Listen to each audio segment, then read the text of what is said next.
የፌንቴክ መዘዝና ጣጣው ገና አላበቃም። አርቲስቶቹ የገቡበት ወጥመድ እንዲህ በቀላሉ የሚወጣበት እንዳልሆነ ፍንጭ የሰጠና በርካቶችን ያስደነገጠ ለነሱም ግራ መጋባትን ያስመለከተ ክስተት በትላንትናው የፍርድ ቤት ውሎ ላይ ታይቷል። የመረጃ ሰዓታችን ይህን ጉዳይ በተመለከተ በስፋትና በዝርዝር ከሚቃኛቸው መረጃዎችና ጉዳዮች መካከል አካተናል።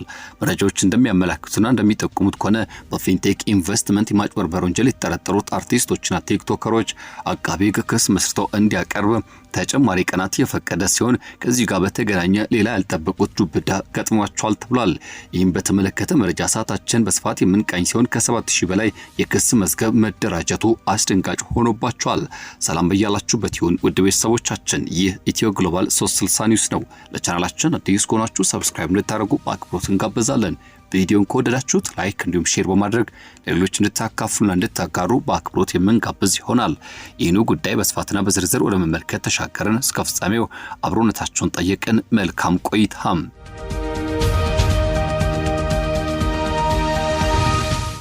ከፌንቴክ ኢንቨስትመንት ግሩፕ ጋር በተገናኘ በ1.9 ቢሊዮን ብር ግዙፍ ማጭበርበር ወንጀል የተጠረጠሩት እነዚሁ የፌንቴክ ባለቤቶችና እንዲሁም ታዋቂ አርቲስቶች ከዚህ በተጨማሪ ቲክቶከሮች ጉዳይ ዛሬም አነጋጋሪነቱ ቀጥሏል። በተለይም ካለፉት አንድ ወር የተሻገረ ጊዜያት ውስጥ ፍርድ ቤት ቢመላለሱም የሚፈልጉት ጉዳይ የሆነላቸው አይመስልም። በአዲስ አበባና ድንበር ተሻጋሪ ወንጀል የተሳታፈ ሆነው የተገኘው ይህ ቡድን ከ1400 በላይ ዜጎችን ለከፍተኛ ምዝበራ መዳረጉ የተገለጸ ሲሆን የኢትዮጵያ ፌዴራል ፖሊስ ባደረገው ጥብቅ ምርመራ የፌንቴክ ኢንቨስትመንት በተባለው ድርጅት ስም የተፈጸመውና ሀገሪቱን ያነጋገረው የ1.9 ቢሊዮን ብር የማጭበርበር ወንጀል አጠናቆ ለአቃቤ ሕግ መላኩ ተገልጾ ነበር።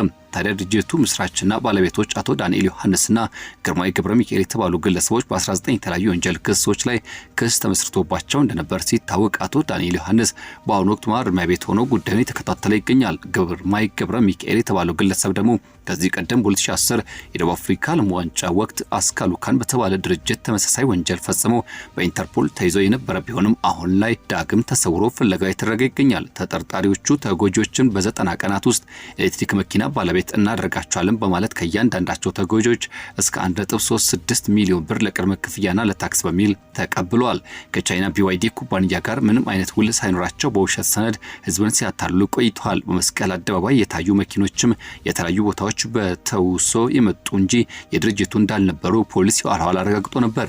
በጅቡቲ አልፋ ቲዞ በተባለ ድርጅት መክፈትም መኪኖችን በ10% ከፍለው በማውጣት መልሰው እዚያው በመሸጥ የገንዘብ ማሸሽ ወንጀል ፈጽሟል ተብሏል። የድርጅቱ የሐሰት ገጽታም በመገንባትና እንዲሁም ህዝብን እንዲታለል በማድረግ የተጠረጠሩ ታዋቂ ግለሰቦች በቁጥጥር ስር ከዋሉ ጊዜያት ተቆጥረዋል። ዛሬ ላይ አንድ ወር የተሻገራቸው እነዚህ ግለሰቦች አርቲስት ሰለሞን ቦጋለ፣ አርቲስት ሰራዊት ፍቅሬ፣ አርቲስት ዳንኤል ተገኝ እንዲሁም ፕሮሞተር አብርሃም ግዛው፣ ይገረም ደጀኔ፣ ቲክቶከሩ መንሱር ጀማልና በበጎ አድራጎት ስራዎች የሚታወቀው ወንድም ካሊድ ወይም ካሊድ ናስር ነበሩ።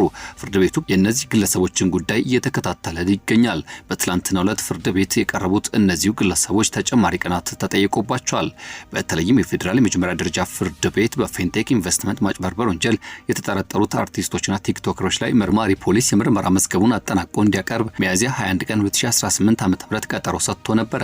በቀጠሮ መሰረትም የተሰየመው የትላንቱ ችሎት ሚያዝያ 9 ቀን 2018 ዓ.ም በተሰየመበት ወቅት መርማሪ ፖሊስ ጠይቆት ከነበረው የተጨማሪ 14 ቀናት የምርመራ ጊዜ ውስጥ ችሎቱ ፖሊስ የመጨረሻ የምርመራ መዝገቡን አደራጅቶ እንዲያቀርብ በሚል በሰጠው የ7 ቀናት የጊዜ ገደብ መሰረት በፖሊስ በኩል የተጠናቀረው ምርመራ መዝገብ በትላንትናው ዕለት ተደምጧል።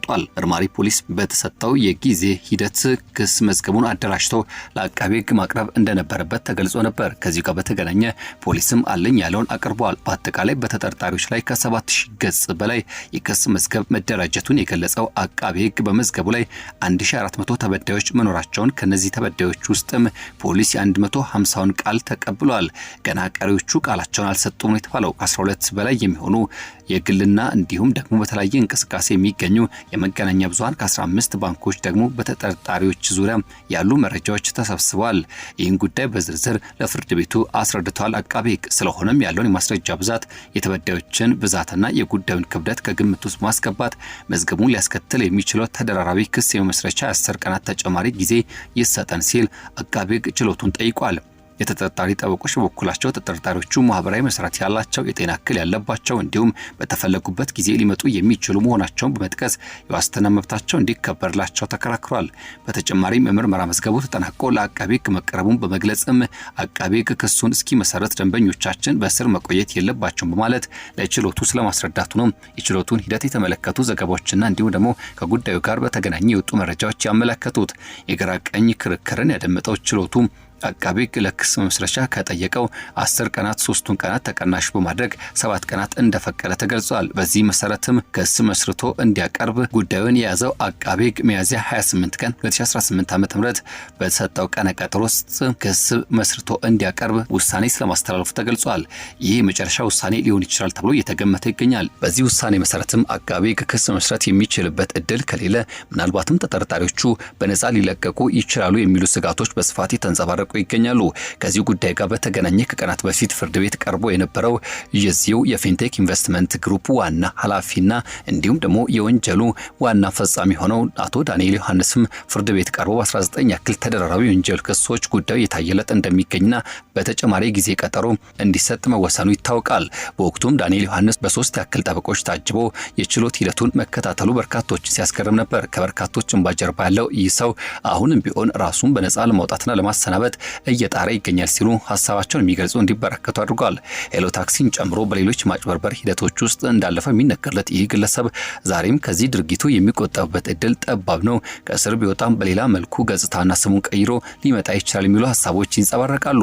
አርቲስቶቹ ደግሞ በነፃ ሊለቀቁ ይችላሉ። ይህ ሆነ ማለት ደግሞ የኛ ላብ እንደዋዛም ተበልቶ እንዲቀር የሚያደርግ አንዳች የፍትህ ማጣት ሊያስከትልብን ይችላል ሲሉ ስጋታቸውን የሚገልጹ እንዲሁም ደግሞ ብሶታቸውን የሚተነፍሱ ተበዳዮች ከጊዜ ጊዜ ቁጥራቸው እየጨመረ ይገኛል። 1200 ተብሎ የተጀመረውና የተበዳዮች ቁጥር በዚህ የገደበው የምርመራ ሂደት ዛሬ ላይ 1400 ደርሷል። ተጨማሪ ይህኑ ጉዳይ በተመለከተ ቅሬታቸውን የሚያቀርቡ መኖራቸው አይቀርም ተብሏል። 7000 ገጾችን የያዘው የነሱ የክስ መዝገብም የጉዳዩን ጥልቀትና ክብደት ፍንትው አድርጎ የሚያሳይ ነው ሲሉ ሁኔታውን የገለጹ በርካቶች ናቸው።